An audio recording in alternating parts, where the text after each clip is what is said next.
ለህዝብ ይፋ አድርጋለች። ህዝቡንም በይፋ ድጋፍ እንዲያደርግላት ጠይቃለች። በዚህ የመረጃ ሰዓታችን ስለ አትሌት ትዕግስት አነጋጋሪ ውሳኔና በውሳኔዋ ዙሪያ ስለሰጠችው ሰፊ ማብራሪያ መረጃ እናጋራችኋለን። ህዝቡን ድጋፍ የጠየቀችበት ምክንያትስ ምንድነው? ይሄም የምትሰሙት ሌላኛው መረጃ ነው። በሌላ መረጃ ደግሞ በተለያዩ የማህበራዊ ሚዲያ ፕላትፎርሞች ይሄ ቪዲዮ በስፋት ሼር ተደርጓል። ብዙዎቹንም ያነጋገረ ቪዲዮ ነው።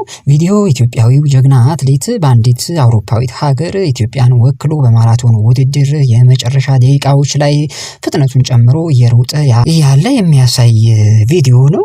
አንድ ሌላ ደግሞ ኢትዮጵያዊ ይህንን ባንዲራ ለብሶ አትሌቱን በመከታተል ላይ ነው። የኢትዮጵያን ሰንደቅ ዓላማ ለብሶ በፍጥነት የሚታየው ጀግናው አትሌት በመጨረሻ ማሸነፉ ተረጋግጧል። በዚህ የመረጃ ሰዓታችን ስለዚህ አነጋጋሪ ቪዲዮ ምንነትና በመጨረሻ ምን ተከሰተ የሚለው ጉዳይ ጨምሮ የተረጋገጠ መረጃ እናጋራችኋለን። ወደ መጀመሪያ መረጃችን ስናልፍ በኢትዮጵያ አትሌቲክስ ዙሪያ መረጃዎችን በማጋራት የሚታወቀው ኢትዮ ረነርስ የተሰኘው ሚዲያ ከአትሌት ትዕግስት አሰፋ ጋር ቃለ መጠይቅ አድርጓል። በቃለ መጠይቁም ላይ አትሌት ትዕግስት እጅግ አስገራሚ እቅዶቿንና የኢትዮጵያ ሕዝብ እንዲያግዛት በይፋ ጠይቃለች። ቀጣይ በጃፓን ቶኪዮ በሚካሄደው የዓለም ሻምፒዮናን በሚመለከት እቅድሽ ምንድነው ተብላ ከዚሁ ሚዲያ ለተጠየቀችው ጥያቄ አትሌት ትዕግስት እንዲህ ስትል መልሳለች። እንደሚታወቀው አንድ አትሌት ኦሎምፒክና ዓለም ሻምፒዮና የመሮጥ ፍላጎት አለው። እኔም የተለየው አይደለሁም፣ ፍላጎት አለኝ። በኦሎምፒክ ያጣሁትን ቁጭት በዓለም ሻምፒዮና ብሮጥና ቁጭቴን በመልስ ደስ ይለኝ ነበረ። ነገር ግን አሁን ላይ ከየትኛውም ጊዜ በተሻለ እጅግ በጣም ጥሩ ጤና ላይና አቋም ላይ ስለምገኝ ይህን ጥሩ የሆንኩበት ወቅትና ሰዓት ደግሜ የማግኘት እድል በጣም ጠባብ ስለሆነ የተወሰደብንን ክብረ ወሰን ለማስመለስ እንዲሁም ለማሻሻል ብሞክር የተሻለ ነው የሚል ሙሉ የግል ሐሳብ አለኝ ስትል በቀጣይ ዓለም ሁሉ በጉጉት በሚጠብቀው የዓለም አትሌቲክስ ሻምፒዮና ላይ እንደማትሳተፍ ተናግራለች። ጋዜጠኛው ሪከርዱን ሌላ ጊዜ ማሻሻል አትችም ብሎ ትዕግስትን ጠይቋታል። ሰዓት የሚመጣባቸው ውድድሮች በርሊንና ቺካጎ ናቸው። ሁለቱም ከዓለም ሻምፒዮናው በኋላ በሳምንት በ15 ቀን ውስጥ ይካሄዳል። ከዚያ በኋላ ደግሞ ዓመት ልጠብቅ ይሆናል። ጊዜው ደግሞ በጣም ይርቃል። እኔ በሴት ልጅ ነኝ። ነገ ምን እንደሚያጋጥመኝ አይታወቅም። እንደገናም ይህን አሁን ያለኝን ክብረ ወሰን የማሻሻል አቅምና ጉልበት ይዞ ለሚቀጥለው ዓመት ይዞ ለመቆየት በጣም ይከብደኛል። ለዓለም አትሌቲክስ ሻምፒዮና ደግሞ በሀገራችን ለወርቅ የማያንሱ ብርቱና ጠንካራ አትሌቶች አሉን። ሁልጊዜም ራሴን አዳምጣለሁ። አሁን ጥሩ ላይ ነኝ።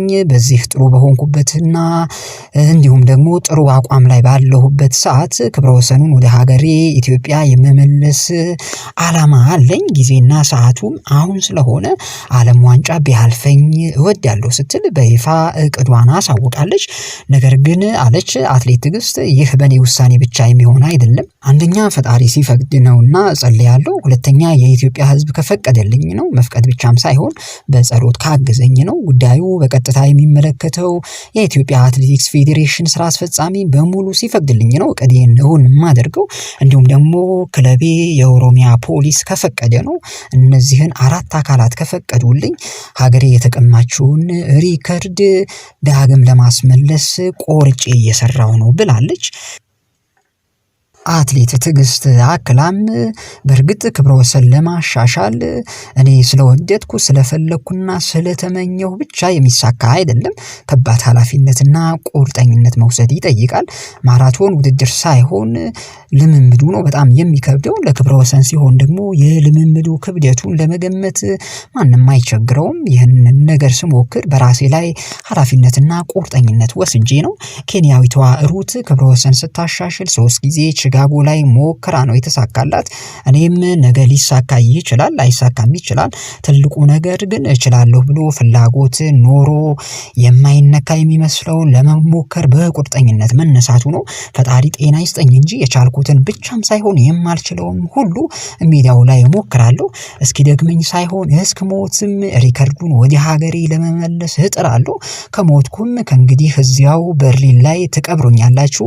እንግዲህ ቅድም እንዳነሳ ነው በርሊን በርሊን እሷ ሪከርድ ለመስበር የምትዘጋጅበት የውድድር ስፍራ ነው። ሪከርዱን ወደ ሀገሬ ኢትዮጵያ ሳላመጣ የምተኛበትም የምቆምበትም ደቂቃ አይኖረኝም ስትል እጅግ አወዛጋቢና አነጋጋሪ ውሳኔዋን ይፋ አድርጋለች። መቼም ይህ ድርጊት በጣም አስገራሚ ነው። ምክንያቱም ሪከርድ ለማሻሻልና በኬንያዊቷ አትሌት የተወሰደብንን ሌላኛው ሪከርድ ወደ ኢትዮጵያ ለመመለስ ከፍተኛ ሽልማትና ክብር የሚያስገኘውን የዓለም አትሌቲክስ ሻምፒዮና ላለመወዳደር ነው እንግዲህ በግሏ የወሰነችው። ከዚያ ይልቅ ከዓለም ሻምፒዮና ከተደረገ ከ15 ቀናት በኋላ በርሊን ላይ ለመሮጥና ሌላኛው ሪከርድ ለመስበር ሙሉ ጊዜዋንና ትኩረቷን ሰጥታ እየተዘጋጀች መሆኑንም ነው ይፋ ያደረገችው። በውሳኔዋ እንድትገፋ የኢትዮጵያ ሕዝብም እንዲደግፋትና በጸሎቱ እንዲያስባትም ተማጽናለች። አትሌት ትዕግስት ከሚዲያው ጋር በነበራት ቆይታ አንቺ የሪከርድ ባለቤት ነሽ፣ የበርሊን ማራቶን ደግሞ የመግቢያ ክፍያውም ሆነ ሽልማቱ ዝቅተኛ ነው፣ ለምን መረጥሽው ተብላ የተጠየቀችው ትዕግስት እንዲህ በማለት መልሳለች። አሁን ላይ ጥያቄው የገንዘብ ጉዳይ አይደለም፣ ጥያቄው የታሪክና የክብር ጉዳይ ነው። ገንዘብ ባስቀድምማ ከበርሊን ማራቶን ይልቅ ጃፓን ቶኪዮ በሚካሄደው የዓለም ሻምፒዮና ይሻለኝ ነበር። አሁን ላይ በርሊንን የመረጥኩበት ምክንያት ጊዜው ስለሆነ ጥሩ ላይ ስለሆንኩና ኮርሱ ምቹ ስለሆነ ብቻ ነው። እኛም እንግዲህ የምታስበውን ሁሉ ፈጣሪ እንዲያሳካላት ምኞታችን ነው። እንደሚታወቀው ትዕግስት ከሳምንታት በፊት በለንደን ማራቶን ሌላ ሪከርድ ሰብራ እንዲሁም ደግሞ ሪከርዱ በወርልድ ጊነስ ቡክ ጭምር መመዝገቡ ዘግበንላችሁ ነበረ። አሁን ትዕግስት ትልቅ ግድ አድርጋ እየሰራችበት ያለው የበርሊን ማራቶን ውድድር ነው። ይህ የበርሊን ማራቶን ውድድር ከመስከረሙ የዓለም ሻምፒዮና 15 ቀን በኋላ የሚደረግ ነው። እንግዲህ ትዕግስት ትልቁ ውሳኔዋን ያሳለፈችው ሌላኛው በኬንያዊቷ ሩት የተወሰደውን ሪከርድ ወደ ኢትዮጵያ ለመመለስ ነው። በሌላ መረጃችን ደግሞ ያለማጋነን የአትሌቲክስ ውድድር የኢትዮጵያ ብሔራዊ ምልክት ነው ቢባል ማጋነን አይሆንም። ኢትዮጵያን በዓለም መድረክ ማስጠራትና ሰንደቅ ዓላማዋን ከማውለብለብ የተሻገረም ነው። የአትሌቲክስ ውድድር የአትሌቶቻችን ድል ምልክትነቱ በፖለቲካና በተለያዩ ማህበራዊ ቀውሶች ውስጥ እያለፈች ላለችው ኢትዮጵያ የአትሌቶቻችን ድል የተራራቀውን ማህበረሰብ ወደ አንድነት የማምጣት በአንድ አሰባስቦ ለአንድ ዓላማ እንዲቆም የማድረግ ኃይል አለው። በዚህ ቪዲዮም ላይ የሚታየው ግለሰብ ጀግናው አትሌት ተከትሎ ከመሮጥ የተሻገረ ነው ምልክቱ። በቪዲዮ ላይ እየታየ ያለው አትሌት ለሚ ብርሃኑ ነው ይባላል። ቦታው ደግሞ ቼክ ሪፐብሊክ ፕራግ ውስጥ ነው። ውድድሩ ደግሞ ባሳለፍነው ሳምንት የተደረገ ትልቅ የማራቶን ውድድር ነው። ውድድሩ ላይ አትሌት ለሚ በመጨረሻ በማሸነፍ የኢትዮጵያን ሰንደቅ ዓላማ አውለብልቧል። ታዲያ ከኋላው እየተከታተለ ለሚ በርታ ታሸንፋለህ እያለ ብርታትና ሞራል የሚሰጠው እዚያው ፕራግ የሚኖር ኢትዮጵያዊ ስደተኛ ነው። ብዙ ኢትዮጵያውያን በማይኖሩባት የቼክ ሪፐብሊኳ መዲና ፕራግ በቪዲዮ ላይ እንደሚታየው የሀገሩን ሰንደቅ ዓላማ ለብሶ የሀገሩን ልጅ እየተከታተለ መሮጡ ለኢትዮጵያዊ ስደተኛ ከደስታም በላይ ነው ስሜቱ። ኢትዮጵያዊ የትም ቢጓዝ ሀገሩን ተወልዶ ያደገበት ቀዬውንና ማህበራዊ እሴቱን እንደማይተው የታወቀ ነው። መጽሐፉስ ቢሆን ነብር ዥንጉርጉርነቱ ኢትዮጵያዊ መልኩን ሊቀይር እንዴት ይቻለዋልን አይደል የሚለው። ከላይ እንደገለጽኩት በተለያዩ የማህበራዊ ሚዲያ ፕላትፎርሞች ይሄ ቪዲዮ በስፋት ሼር ተደርጓል። ብዙዎችንም ያነጋገረ ቪዲዮ ነው።